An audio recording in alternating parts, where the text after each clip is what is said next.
আজ তৈরি করব আমি কচুরলতি দিয়ে চিংড়ি মাছ। কচুরলতি কিনে নিয়ে এসেছি বাজার থেকে, টাটকা কচুরলতি। এবার কচুরলতিকে ভালো করে ছাড়িয়ে টুকরো টুকরো করে কেটে নিতে হবে। কচুরলতিগুলো আমার ছাড়ানো হয়ে গেছে, ছোট ছোট করে টুকরো করে কেটে নিয়েছি, আমি কেটে রেখে দিয়েছি। এবার বাজার থেকে চিংড়ি মাছ নিয়ে এসেছি।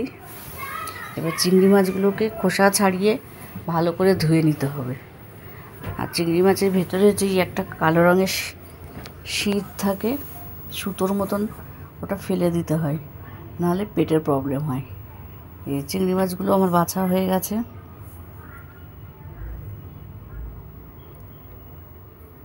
আর লাগছে পেঁয়াজ, আদা কুচি আর রসুন কুচি করে রেখেছি। আদা আর রসুনটা বেটে নিতে হবে আমাকে। এদিকে আমার কচুরলতি ধোয়া হয়ে গেছে, ভালো করে ধুয়ে রেখে দিয়েছি। আর চিংড়ি মাছও ভালো করে ধুয়ে একটা ঝুড়ির মধ্যে জল ঝরানোর জন্য রাখলাম। এদিকে আদা রসুনের বাটা হয়ে গেছে, পেঁয়াজ তো কুচানো আছে, কটা কাঁচা লঙ্কা, একটু টমেটো কুচি, আর নেব নুন, হলুদ আর চিনি। প্রথমে কচুরলতিটা সেদ্ধ করে নিতে হবে একটু, তাই জন্য একটু জল গরম করে নিয়েছি। নেওয়ার পরে কচুরলতিটা দিয়ে একটু ভাপ দিয়ে নেব।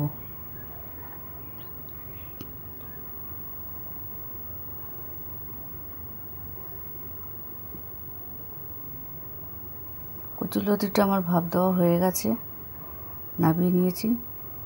উনুনে কড়াই বসিয়েছি, একটু সর্ষের তেল দিলাম। সর্ষের তেল দিয়ে রান্না করব এটা। তার ভিতরে পেঁয়াজ, লঙ্কা, আদা রসুন সব একসাথে দিয়ে ভালো করে ভেজে নিতে হবে একটু।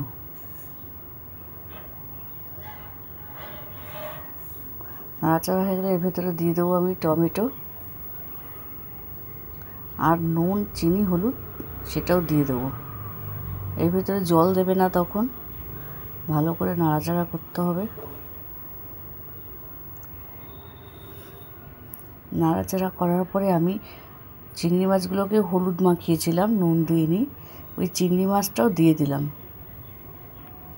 চিংড়ি মাছটা দিয়ে একটু ভালো করে ভেজে নিতে হবে, তাহলে চিংড়ি মাছটা ভাজা হয়ে যাবে। এর ভেতরে সেদ্ধ করা কচুরলতিগুলো দিয়ে দিলাম। কচুরলতিটা দিয়ে ভালো করে রান্না করতে হবে, পুরোটা ভাজা ভাজা করতে হবে। ততক্ষণে আমার হয়ে এসছে। এই যে গরম গরম কচুরলতি দিয়ে চিংড়ি মাছ, গরম ভাতের সাথে খেতে খুব টেস্ট। তোমরাও করে খাবে সবাই।